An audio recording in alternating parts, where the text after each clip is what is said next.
जय श्री कृष्णा दोस्तों। हर हर महादेव। कैसे हैं आप सब? स्वस्थ और सुरक्षित होंगे। दोस्तों, हिंदू धर्म में चैत्र अमावस्या तिथि का विशेष महत्व होता है। चैत्र अमावस्या को पितृदोष से मुक्ति के लिए बहुत ही महत्वपूर्ण माना जाता है।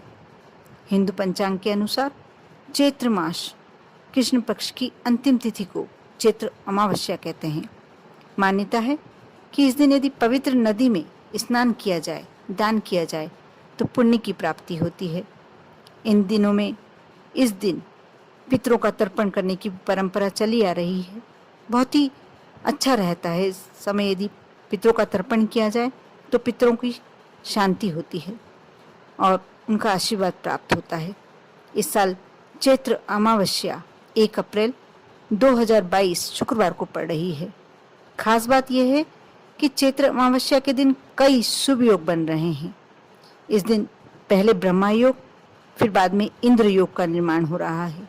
इसके साथ ही रेवती नक्षत्र के साथ सर्वार्थ सिद्धि योग और अमृत सिद्धि योग भी बन रहा है। आप शायद जानते नहीं हो, चैत्र अमावस्या को काल सर्प दोष से मुक्ति पाने के लिए भी बेहद खास दिन माना जाता है। इस दिन काल सर्प दोष से मुक्ति पाने के लिए चांदी के नाग नागिन की पूजन की जाती है। इसके बाद इन्हें नदी में प्रवाहित कर दिया जाता है। इसके साथ ही गायत्री मंत्र व महामृत्युंजय मंत्र का जाप किया जाता है। ऐसा करने से जिसके ऊपर भी काल सर्प दोष होता है उससे वह मुक्त हो जाता है। इस बार अमावस्या तिथि प्रारंभ हो रही है 31 मार्च को दोपहर 12:22 से शुरू हो रही है और अमावस्या तिथि का समापन हो रहा है 1 अप्रैल को सुबह 11:53 तक। ब्रह्मा योग है सुबह 9:37 तक। इसके बाद इंद्र योग शुरू हो जाएगा और सर्वार्थ सिद्धि योग 10:40 से 6:10 तक रहेगा और अभिजीत मुहूर्त है 12 बजे से शुरू होकर 12:50 तक अभिजीत मुहूर्त रहेगा। अमृत सिद्धि योग रहेगा 10:40 से 6:10 तक। आप ऐसा क्या करें? चैत्र अमावस्या के दिन किस विधि से पूजन करें? इस दिन सुबह उठकर यदि पवित्र नदी में आप स्नान कर सकते हैं तो बहुत ही उत्तम। नहीं कर सकते हैं तो नहाने के पानी में थोड़ा सा गंगा जल मिलाकर स्नान करना चाहिए। स्नान के बाद भगवान सूर्य को अर्घ्य देना चाहिए। इसके बाद जो भी आप दे सकते हैं जैसे अनाज, वस्त्र, आंवला, कंबल, घी आदि का दान करें। जो भी जिसको भी दान देने में आप सक्षम हो, जो भी दान देना चाहते हैं आप वो दे सकते हैं। ऐसा कोई आवश्यक नहीं है कि सभी दान आपको देना है। गाय को यदि आप हरा चारा खिलाते हैं तो इसका एक विशेष फल प्राप्त होता है। अमावस्या तिथि वैसे भी हर अमावस्या को भी गाय को चारा खिलाया जाए तो बहुत ही अच्छा प्रतिफल प्राप्त मिलता है। पितरों का तर्पण करना चाहिए।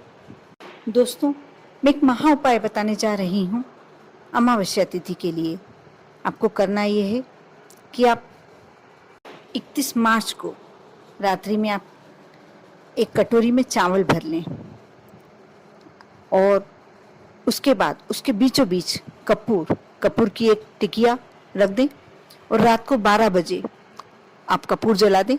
और यदि नहीं हो पा रहा है, 12 बजे नहीं कर पा रहे हैं तो कोई बात नहीं, 10 से 12 बजे के बीच में आप अपने मुख्य द्वार के बाहर, अपने मेन गेट के बाहर, आप ध्यान से सुन लें, आपको मेन गेट के बाहर ये कार्य करना है। आप मेन गेट के बाहर एक साइड रखकर कटोरी में और चावल रखें, उसके बीचों बीच सेंटर में एक कपूर की टिकिया रखें, उसे जला दें और उसके बाद उसे वह जब पूरे तरीके से जल जाए कपूर तो आप कटोरी को वहीं रखे रहने दें और आप अंदर आ जाएं, सो जाएं। सुबह उठकर आप उस कटोरी को उठाकर और पूरे घर में घूमें। उसके बाद ले आकर उसको किसी भी वृक्ष के नीचे उस चावल को बिखरा दें। बहुत ही पितृदोष से बचने के लिए, पितृदोष आपका दूर करने के लिए बहुत ही सर्वश्रेष्ठ उपाय है। यदि आप जिस भी समस्या से पितृदोष के कारण गुजर रहे हैं, कोई भी ऐसी समस्या, जब हमारे घर में एक के बाद एक समस्याएं आए तो हमें समझ जाना चाहिए कि हो सकता है हमारे कुल देवता, हमारे पितृ देवता हमसे नाराज हैं। जब आप वृक्ष के नीचे चावल चढ़ाएं, चावल समर्पित करें, आपको बिखराना है, तो आप यह अपने कुल देवता का स्मरण करें, अपने पितृ देवता का स्मरण करें, माफ़ी मांगें कि हमसे कोई भूल चूक हो गई हो, हमसे कोई गलती हो गई हो तो हमें माफ़ कर दें और अपना आशीर्वाद प्रदान करें। और यह कार्य कर कर आप घर आ जाएं। आपका जो भी कार्य रुका हुआ है या जो भी आपके घर में समस्याएं चल रही हैं, सब समस्याएं आपकी दूर हो जाएगी। कर देखें, बहुत ही विशेष उपाय है, बहुत छोटा सा उपाय है और आपकी समस्याएं दूर करने के लिए रामबाण है। कर देखें विश्वास और श्रद्धा के साथ, और साथ ही आपके पूरे परिवार पर और आप पर महादेव की कृपा हमेशा बनी रहे। ओम नमः शिवाय।